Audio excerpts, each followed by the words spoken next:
안녕하세요. 뼈아대 고영성 작가입니다. 여러분 반갑습니다. 오늘은 그로스 IQ 세 번째 시간이고요. 오늘 여러분과 나눠볼 이야기의 주제는 돈을 벌고 싶다면 기존 고객, 단골 손님을 절대로 무시하지 마라 라는 제목으로 한번 이야기를 해보도록 하겠습니다. 오늘은 성장 경로 두 번째 시간이고요. 고객층 침투에 대해서 얘기할 겁니다. 고객층 침투는 기존 고객에게 기존 제품을 파는 거를 이야기하는 것입니다. 기존 고객에게 기존 제품을 파는 거, 기존 고객을 귀하게 생각하는 거, 이게 뭐 이렇게 대단한 일이냐 생각할 수 있겠지만, 실제로 많은 사람들이 비즈니스를 할 때 이 기존 고객의 중요성이 있는 경우가 많습니다. 왜 그러냐면, 어떤 비즈니스든 간에 장사를 하든지 간에 처음이 있잖아요. 처음 할 때는 모든 고객이 기존 고객이 아니죠. 새로운 고객이었습니다. 그래서 새로운 고객들을 맞아들이면서 성장을 하는 것이거든요. 그렇기 때문에 관성적으로 성장을 계속 하려면 계속 새로운 고객을 창출해야 된다, 유치를 해야 된다 라는 생각이 매몰될 수가 있습니다. 그러니까 처음에는 무조건 새로운 고객이 필요하잖아요. 근데 이미 성장을 해서 기존 고객이 좀 있어, 단골 손님이 있어. 그럼에도 불구하고 어떻죠? 지금까지 성장한 방식이 매번 처음부터 새로운 고객을 유치해서 했기 때문에 기존 고객에 대해서 잘 생각하지 못하고 계속해서 새로운 고객층을 만들기 위해서 시간과 자원과 전략을 쓰는 경향이 강하다는 것이죠. 그런데 고객층 침투, 기존 고객에게 기존 제품을 파는 것이 얼마나 훌륭한 손업 전략인지를 이 책에서는 이야기를 하고 있습니다. 이 책의 장점이죠. 각 성장 경로가 왜 중요한지를 얘기를 할 때 그냥 뇌피셜이 아니라 데이터를 얘기합니다. 한번 읽어 드리겠습니다. 고객층 침투가 중요한 이유입니다. 새 고객을 유치하는 비용은 기존 고객을 유지하는 비용보다 약 5배에서 25배 비싸다. 딱 나왔죠? 새 고객을 유치하는 것이 훨씬 비용이 많이 든다는 거죠. 기존 고객을 유지하는 것보다 5배에서 25배. 이게 이제 제품마다 혹은 그 업태마다 달라질 수가 있겠죠. 자, 두 번째, 새 고객을 유지하느라 치러야 하는 대가는 기존 고객을 유지하는 비용보다 약 7배가 크다.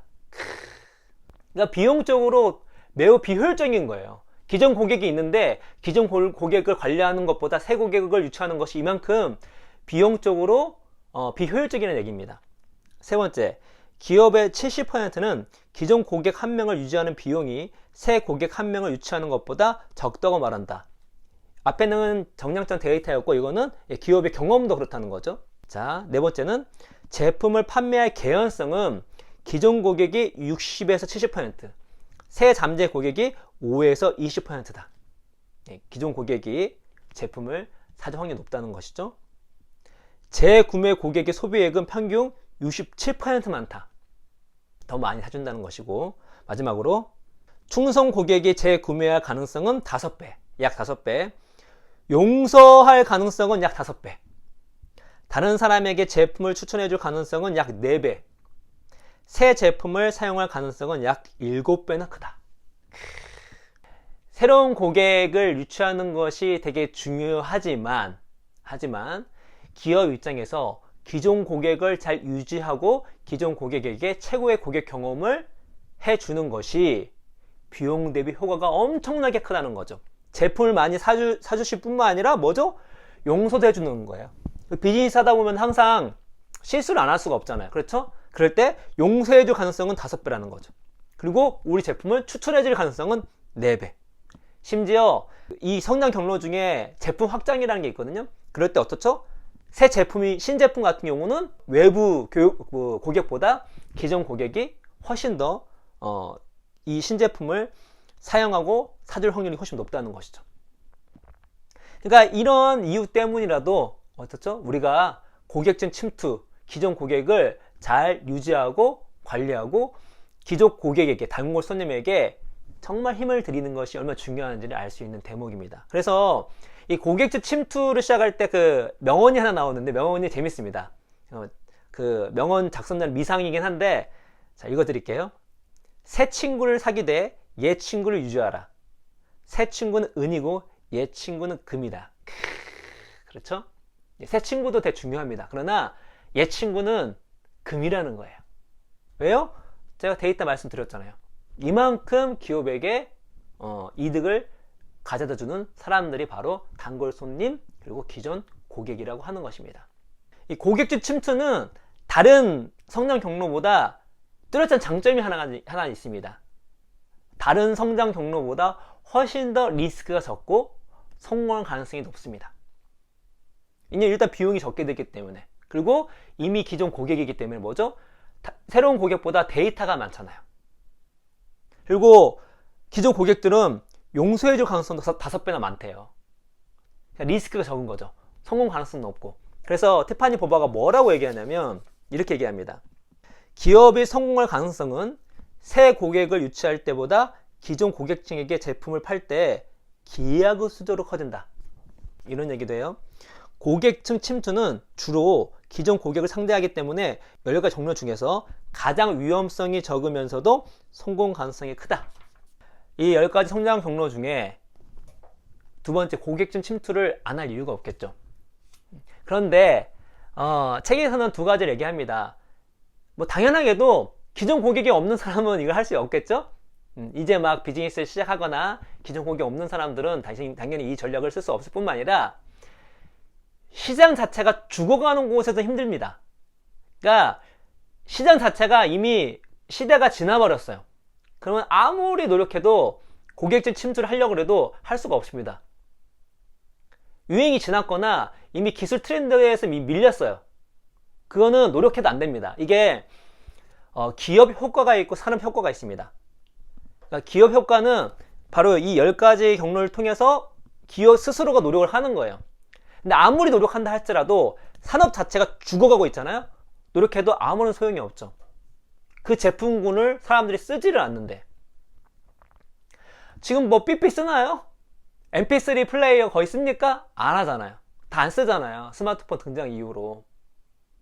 삐삐야 뭐 당연히 스마트폰 등장한 건 상관없겠지만, 아무튼 아무리 그 삐삐를 잘 팔려고, 또 아니면 mp3 플레이어를 잘 팔려고 노력한다 할지라도 시장 자체가 거의 죽어가고 있기 때문에 어떻죠? 예, 노력한다 할지라도 쉽게 그 고객층 침투가 할 수가 없는 것이죠. 물론 이건 고객층 침투뿐만 아니라 산업적으로 이렇게 무너지고 있으면 기업 내부의 노력이 혁신을 통해서 빨리 이 변화에 적응해서 새로운 카테고리나 새로운 신제품을 혹은 기술적으로 진보한 신제품을 만들지 않으면 죽을 수밖에 없는 것이죠.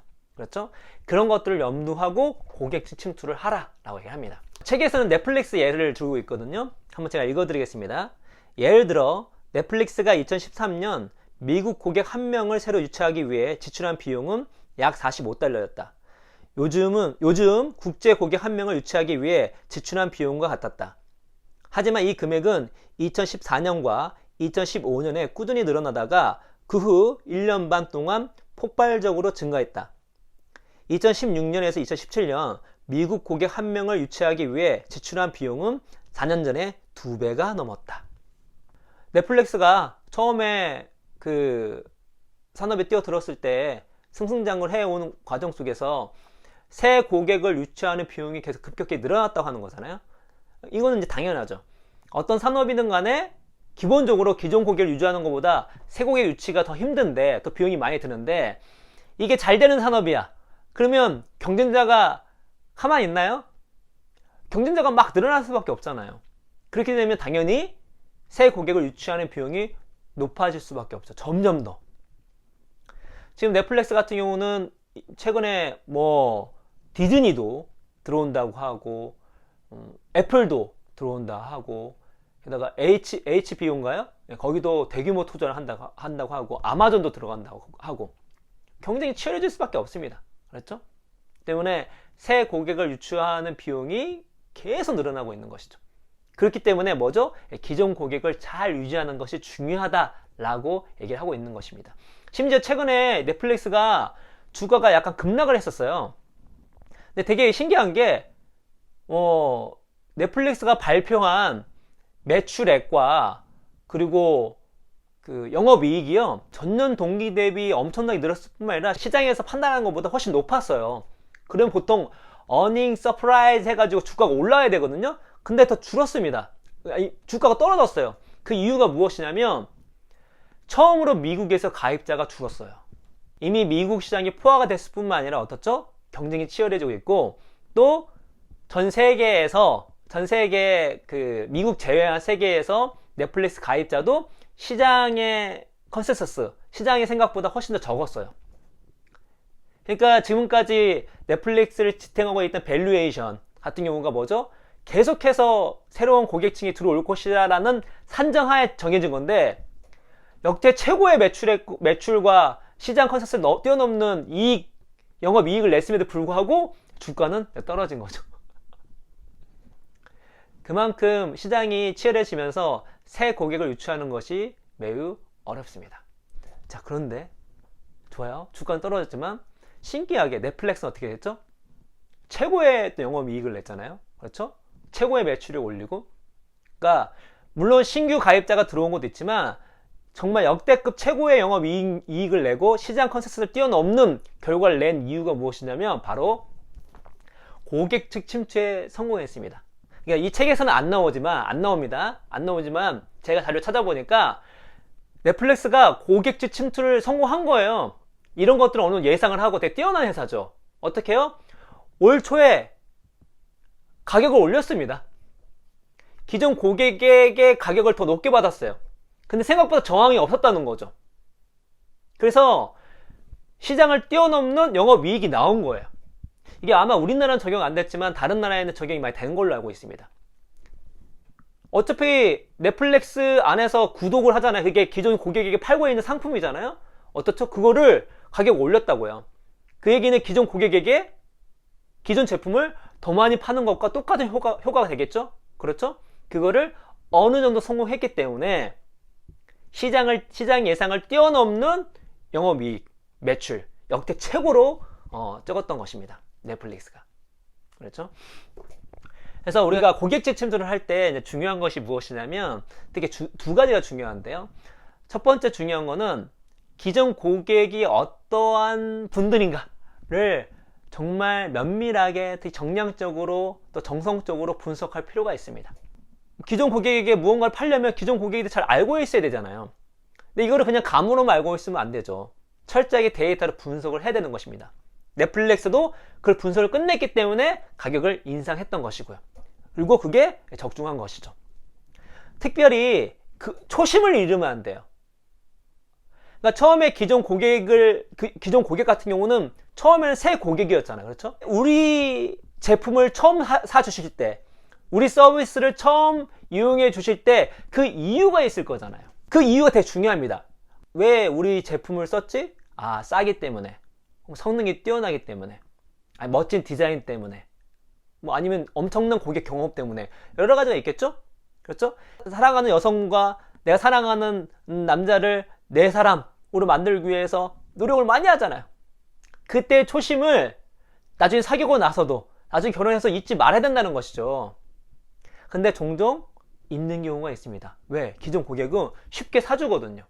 소홀히 대합니다. 그러면 안 됩니다. 그래서 기존 고객을 잘 파악을 하되 최대한 정량적으로 파악하려고 노력을 하고, 그 외에 뭐 여러 가지 뭐 설문조사뿐만 아니라 직접 뭐 피드백을 받아도 좋겠죠. 무엇보다 처음에 이분들이 왜 우리에게 고객이 됐을까? 처음 그 마음을 유지시킬 수 있도록 노력하는 것이 중요합니다. 스타벅스가 잘 나가다가 2007년도 8년도부터 위기가 맞았던 이유가 무엇이죠? 초심을 잃었기 때문이에요. 초심을. 기존 고객의 마음을 사로잡지 못했습니다. 고객층 침투를 잘 못한 것이죠. 그렇죠? 그래서 외형적 성장을 했지만 결국 위험에 빠집니다. 그거를 다시 고객층 침투를 제대로, 기존 고객의 원래 그 마음을 다시 한번 사로잡기 위해서 초심으로 돌아가서 극복한 사례가 나오거든요. 나중에 케이스 스터디 때 해드릴 겁니다. 중요한 게 무엇이냐면 기존 고객에 대한 데이터로 똘똘 뭉치고, 또 기존 고객이 처음에 우리의 고객이 됐을 때 그 이유가 무엇인지를 놓지 않으면서 계속해서 분석해 나가야 돼요. 그래야지만 고객층 침투를 잘 할 수가 있는 것입니다. 특히 두 번째로 중요한 게 무엇이냐면 정말 기존 고객을 무시하면 안 됩니다. 기존 고객이 뭐야, 내가 니네들 봉이야? 라는 마인드를 들게 하면 안 돼요. 정말 소홀하게 대하면 안 됩니다.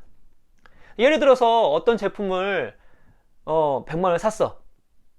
이게 이제 좀 시간이 지나면 그것이 이제 제품을 갈아야 돼요. 뭐 2년 주기로 갈아야 되는 거야. 항상 100만 원 주고 샀는데 갑자기 일시적으로 프로모션 한다고 이거를 신규 고객 유치한다고 50만 원에 파는 거예요. 그럼 기존 고객은 어떨까요? 100만 원 주고 산 고객은 빡치죠.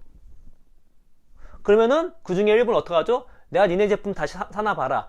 얘네들이 아주 그냥 제품 더 많이 팔려고 아주 그냥 기존의 고객들 나 단골인데 아주 신경도 안 쓰는구만 라고 생각할 수 있는 거잖아요. 그렇죠? 티파니 부모가 얘기한 것처럼 기존 고객은 그 기업이 정말 빠르게 기하급수적으로 성장할 수 있는 가장 힘을 주는 사람들입니다. 그 기존 고객들 어떻게 하죠? 모욕을 주면 안 되죠. 그분들을 무시하면 안 됩니다. 항상 그걸 잊지 말아야 돼요. 특히 막 성장하는 회사일수록 그걸 잊는 경우가 많아요. 나중에 돌이켜보면 후회만 남는 것이죠. 그래서 이걸 저희 유튜브를 한번 적용을 해 본다면 우리 구독자분들, 체인지 그라운드 구독자분들, 뾰독자 여러분, 졸꾸러기 여러분, 모든 분들에게 저희가 항상 최고의 고객 경험을 드릴 수 있도록 노력을 하겠습니다. 그리고 우리가 그 과정 속에서 어떤 부가가치를 얻는다면 그 부가가치 상당 부분을 다시 여러분께 돌려드릴 수 있도록 다양한 방법으로, 때론 무료 행사로, 또 무료 상품으로, 아니면 더 합리적이고 더 싸지만 훨씬 더 질이 높은 제품과 서비스로 돌려드리도록 노력하겠고요. 실제 저희가 지금 이 강의를 하고 있는 것도 이 책 자체가 좋은 것도 있지만, 그로스아이키가 좋은 것도 있지만, 저희가 여러분에게 최고의 고객 경험을 선사해 주기 위해서 독자분들에게, 설사 독자분들이 아니다 할지라도 저희 구독자분들은 책을 안 사실 수도 있는 거잖아요. 그분조차도 이 강의를 통해서 배울 수 있도록 하기 위한 저희의 노력의 일환 중에 하나입니다. 그래서 만약에 이러한 저희의 노력들을 좋게 봐주신다면 저희는 이제 감사할 따름이죠. 아무튼 우리가 어떤 비즈니스 하든 간에, 작은 그 장사를 하든 간에, 아니면 프리랜서를 하든 간에 초심을 잃지 말아야 됩니다. 초심, 처음에 했던 그 마음. 그래서 처음 만났던 우리 그 고객분들, 이제 기존 고객이 됐잖아요. 처음 뵀던 그 손님, 이 단골 손님이 됐습니다. 그분들 절대로 무시하지 않고 그들에게 최선을 다해야 됩니다. 연애하기 전에만 최선을 다하고 연애 시작되거나 아니면 결혼했을 때 무심해지는 것이 아니라 오히려 연애하고 결혼했을 때 더 잘 해드리는 것이죠. 그럴 때에 기존 고객을 잘 대해주고 기존 고객에게 최고의 고객 경험을 선사했을 때에 우리의 비즈니스는 더 크게, 더 빠르게 성장할 수 있다는 것을 말씀을 드리면서 다시 말씀드리겠습니다. 기존 고객, 단골 손님 절대 무시하지 맙시다. 그래서 그렇게 할 때에 어떻게 하죠? 결국 돈을 벌 수 있는 것입니다. 오늘은 이것으로 마치도록 하겠습니다. 여러분 감사합니다.